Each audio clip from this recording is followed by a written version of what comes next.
महाभारत के प्रेमियों, मैं राम सागर शास्त्री आप लोगों के समक्ष रखने जा रहा हूं एक प्रसंग, लाक्षागृह।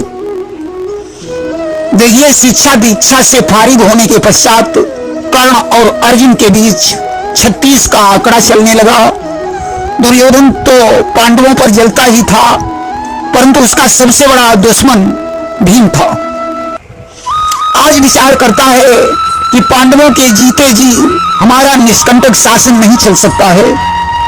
आज तो अपने पिता धृतराष्ट्र के पास पहुंचकर दुर्योधन कहने लगा, पिताजी अति शीघ्र कोई उपाय कीजिए, वरना शासन की बागडोर पांडवों के हाथों में चली जाएगी। इतात करो कछु मंत्र विचारा, अहोई निकंटक राज्य हमारा। मैं निष्कंटक राज्य करना चाहता हूं। धृतराष्ट्र ने कहा, पुत्र पाप को कितना भी छुपाया जाए, परंतु आखिर में वो प्रकट ही हो जाता है, इसलिए अन्याय करना ठीक नहीं है। प्रजा की भलाई करोगे तो प्रजा स्वयं तुम्हारे अधीन हो जाएगी। परंतु जब दुर्योधन नहीं माना तो धृतराष्ट्र ने सभी मंत्रियों को इकट्ठा करके मंत्रणा की कि करो मंत्र मंत्री अनुसारा, अहोई निकंटक पुत्र हमारा। हे मंत्रियों, ऐसा कुछ उपाय कीजिए जिससे मेरा पुत्र दुर्योधन निष्कंटक राज्य कर सके, क्योंकि रोग, शत्रु, नदी, स्त्री और अग्नि को कभी कमजोर नहीं समझना चाहिए। शत्रु दुर्बल अग्नि समाना, और क्षणमा भस्म करई जग जाना। उस समय काली नाम के मंत्री ने सलाह दी, महाराज ऐसा करो, 1 लाख का भवन बनवाकर पांडवों को उसमें ठहरा दीजिए, बाद में आग लगवा दीजिए, पांडव जलकर मर जाएंगे और दुर्योधन का निष्कंटक राज्य हो जाएगा। कि नगरी से बाहर किसी जगह 1 महल लाख का बनवाओ, फिर उनको किसी बहाने से रात में वहां पर ठहराओ। लाक्षा भवन करिए निर्माणा, और तामा हजारों शत्रु निदाना। मंत्री की यह सलाह सभी को अच्छी लगी। आज धृतराष्ट्र ने वरुण नगर में लाक्षागृह बनवाने के लिए विश्वकर्मा को बुलवाया और महल की देखरेख करने के लिए विदुर जी को लगा दिया। विदुर जी आज विचार करते हैं कि मैंने धृतराष्ट्र का नमक खाया है, इसलिए उनकी आज्ञा का पालन करना हमारा धर्म है। परंतु इस लाक्षागृह में पांडव जलकर मर जाएंगे, यह महा अनर्थ होगा। कि भुगतूंगा बेशक नमक आज, वह ऋण है नमक हरामी का, पर साथ साथ भय मानूंगा त्रिभुवन पति अंतर्यामी का। विदुर जी ने शिल्पकारों को कुछ धन देकर कहा, भैया इस महल में धृतराष्ट्र पांडवों को जलाना चाहते हैं, ये महा अनर्थ का काम है, इसलिए ऐसा उपाय करो कि धृतराष्ट्र की आज्ञा का पालन भी हो जाए और पांडवों की जान की रक्षा भी हो जाए। शिल्पकारों ने कहा, विदुर जी आप बताइए मुझे क्या करना चाहिए। विदुर जी कहने लगे कि इसलिए जहां तक संभव हो दोनों ही पक्ष निभा डालो, लाख के महल से छुपी हुई बाहरी सुरंग बना डालो। इस लाक्षागृह में एक सुरंग बना दो जिससे पांडवों को अपनी जान बचाने का अवसर मिल सके। सुरंग के द्वार पर एक खंभा लगवा दो, अगर ईश्वर की इच्छा हुई तो वे सुरंग से बाहर निकल जाएंगे, आगे भगवान की मर्जी है। आज इस प्रकार से गुप्त सुरंग का निर्माण हो गया। सुरंग के बारे में कौरवों को खबर नहीं थी। इस प्रकार लाक्षागृह बनकर तैयार हो गया। यहाँ विदुर फारिग हुए, लाक्षागृह बनवाए, वहां कहा धृतराष्ट्र ने कुंती को बुलवाए। विदुर जी महल बनवाकर फारिग हो गए। इधर धृतराष्ट्र ने कुंती को बुलवाकर कहा, बेटी पांडव की मृत्यु का मुझे बहुत बड़ा दुख है। मैं कौरवों और पांडवों में कोई अंतर नहीं समझ रहा हूं, इन्हें मैं अपनी आंखों से एक भी क्षण दूर करना नहीं चाहता हूं, परंतु कौरवों और पांडवों में एक दूसरे के प्रति प्रेम नहीं है। इसलिए मैंने वरुण नगर में इनके लिए महल बनवा दिया है कि इसलिए वरुणपुर में मैंने एक अलग महल बनवाया है, उसमें तुमको ठहराने का अपना निश्चय ठहराया है। आज तो तुम पांडवों के सहित उस महल में जाकर निवास करो। कुंती ने कहा, यह तो अति उत्तम विचार है। आज धृतराष्ट्र को प्रणाम करके कुंती पांचों पुत्रों के सहित लाक्षागृह में पहुंची। महल को देखकर कुंती को बड़ी प्रसन्नता हुई। कुंती ने ब्राह्मणों को बुलवाकर ब्रह्म भोज करवाया, उन्हें यथोचित दान दिया। उसी दिन एक भिखारिन कुंती के द्वार पर आ गई। वह एक व्याध की पत्नी थी, उसके भी 5 पुत्र थे। उसके पति का नाम भी पांडु था और उसका नाम कुंती तथा पुत्रों के नाम युधिष्ठिर, भीम, अर्जुन, नकुल और सहदेव थे। दोनों का दुख एक जैसा था। इधर पांडु की मृत्यु भी एक हिरणी के कारण हुई थी और उधर उस भिखारिन के पति की मृत्यु भी एक हिरणी के कारण से हुई थी। आज कुंती ने भिखारिन से पूछा, हे बहन तुम कौन हो? भिखारिन कहने लगी कि मैं कुंती हूं, थे पांडु स्वामी जो बनी मौत का ईंधन है। यह धर्म भीम, सहदेव, नकुल, अर्जुन उनके ही लालन हैं। कुंती ने पूछा, तुम्हारे पति की मृत्यु कैसे हुई? वह बोली, मैं एक भिलनी हूं, मेरे पतिदेव शिकारी थे, या प्राण पराये लेने के वे जन्म सिद्ध अधिकारी थे। मैं जात की भिलनी हूं, मेरे पतिदेव एक शिकारी थे। एक बार वे शिकार खेलने के लिए जंगल में गए। उन्होंने एक गर्भिणी हिरणी को फांसने के लिए अपना जाल बिछाया।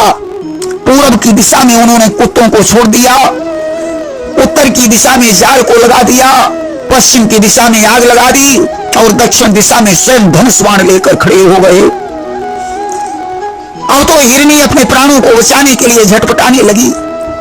ईश्वर की ऐसी इच्छा हुई कि कुत्तों को चीतों ने मार डाला, जाल को चूहों ने काट दिया, घनघोर वर्षा होने लगी, आग बुझ गई और मेरे स्वामी पर आकाशीय बिजली गिर गई और उनकी मृत्यु हो गई।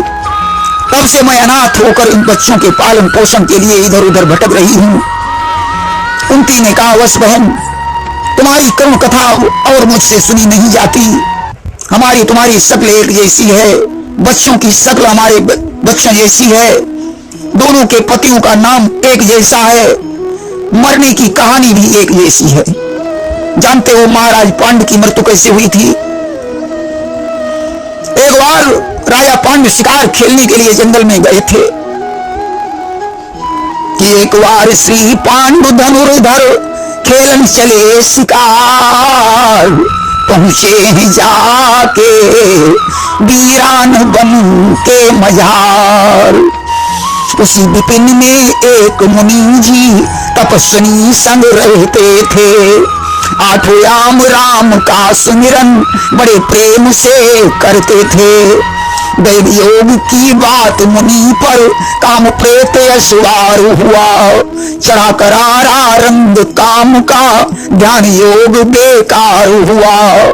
कि पत्नी से बोले यूं प्यारी आ जाओ, करो शीघ्रता दिल की प्यास बुझा जाओ। भर दो मेरे मन मंदिर में यौवन की झनकार, पहुंचे हैं जाके वीरान बन के मजार। राजा पांडु उस जंगल में पहुंचे जहां एक संत जी अपनी पत्नी के सहित जंगल में कुटी बनाकर रहते थे। दैव योग से ऋषि पर काम का भूत सवार हो गया। उन्होंने पत्नी से रति की याचना की। लौकिक मर्यादा के कारण उन्होंने हिरण और हिरणी का रूप धारण कर लिया कि रति निमग्न दोनों हुए, बना हिरण का वेश।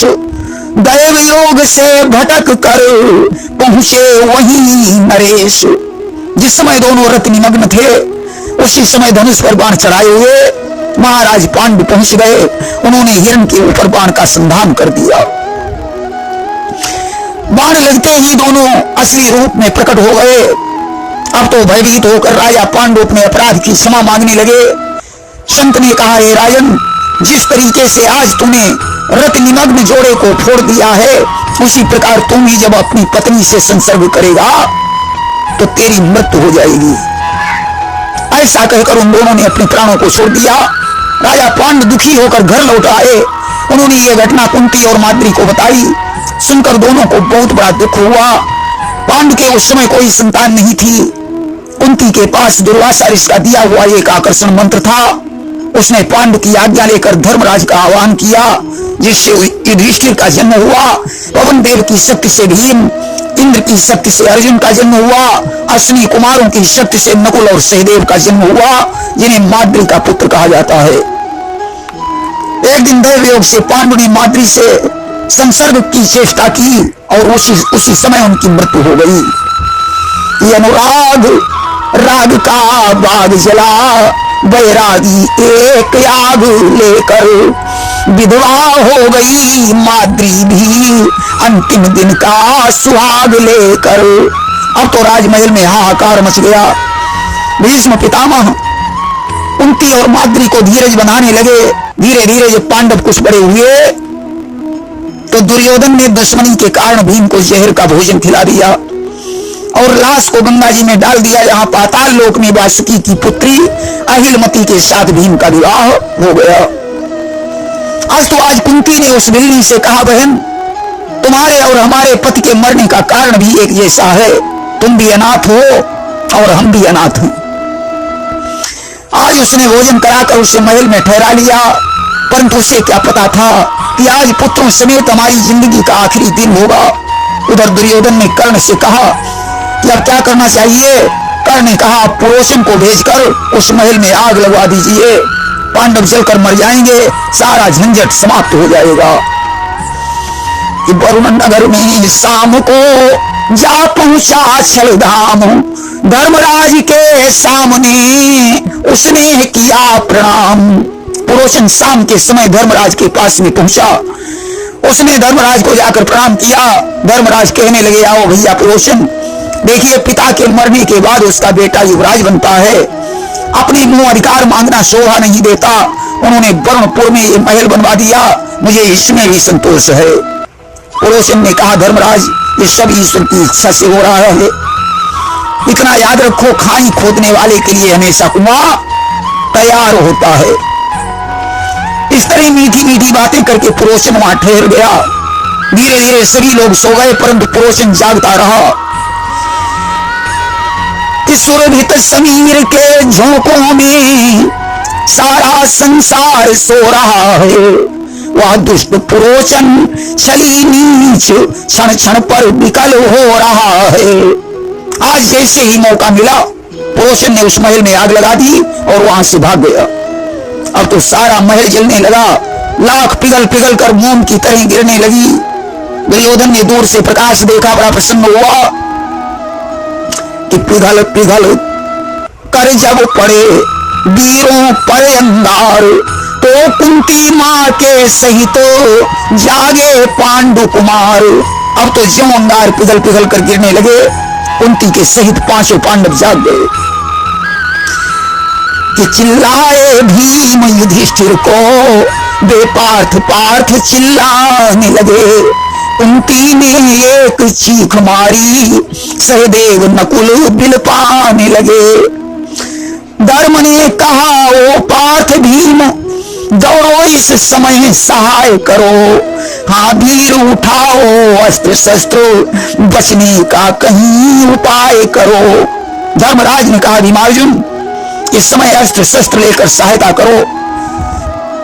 भीम ने कहा, भैया इस दैवीय आपदा में मैं क्या कर सकता हूं। कि भीम ने कहा, क्या करूं बंधु, यदि कुछ भी द्वारा पा जाऊं तो एक गदा की ठोकर में पाताल फोड़कर दिखलाऊं। कुंती ने कहा, बेटा इस समय सभी कुछ छोड़कर भगवान कृष्ण का ध्यान कीजिए, वही आग से रक्षा कर सकते हैं। आज सभी मिलकर कृष्ण का ध्यान करने लगे कि हे प्रभु इस आग से हमारी रक्षा करो। अब तो भगवान की कृपा से सहदेव को बोध हो गया कि इस खंभे के नीचे एक सुरंग बनी हुई है। तभी कहा सहदेव ने, गदाधार बजरंगो, इसी खंभ के पास है सीधी एक सुरंगो। सहदेव ने कहा भीम, इस खंबे के पास एक सुरंग बनी हुई है। भीम ने खंबे में गदा मारी, खंबा टूट गया, सुरंग का द्वार खुल गया। उसी सुरंग से पांडवगण कुंती के सहित बाहर निकल गए, परंतु वे अपने मेहमानों को नहीं जगा सके। आज वो भिड़नी पांचों पुत्रों के सहित लाक्षागृह में जल गई। सुरंग से बाहर निकलकर भीम को बहुत क्रोध आया कि इसी समय दुर्योधन से अपना बदला ले लिया जाए, परंतु धर्मराज ने रोक दिया कि अभी नहीं, किसी दिन बदला चुका लेंगे। उधर तो पांडवों ने वन को प्रस्थान किया और इधर ज्यों सवेरा हुआ हस्तिनापुर में हाहाकार मच गया कि लाक्षागृह का प्रातः ही फैल गया संवाद, मचा हस्तिनापुरी में घर घर घोर विषाद। सारी जनता सिर पीट पीट पांडव पांडव चिल्लाने लगी। हस्तिनापुरी होकर अनाथ विधवा की भांति दिखाने लगी। सारी जनता विलाप कर रही है, हस्तिनापुरी मानो अनाथ हो गई है। धृतराष्ट्र और दुर्योधन भी रोने का ढोंग कर रहे हैं। पांडव लाक्षागृह में जलकर मर गए। धृतराष्ट्र ने उनका शांति कर्म करवाया और ब्राह्मणों को दान दिया। उधर भीम कुंती को कांधे पर चढ़ाकर भाइयों के सहित एक महावन में पहुंचे, जहां उन्होंने हिडम्ब को मारकर उसकी बहन हिडम्बिनी के साथ विवाह किया, जिससे घटोत्कच नामक पुत्र का जन्म हुआ। प्रेम से बोलिए वृंदावन बिहारी लाल की जय।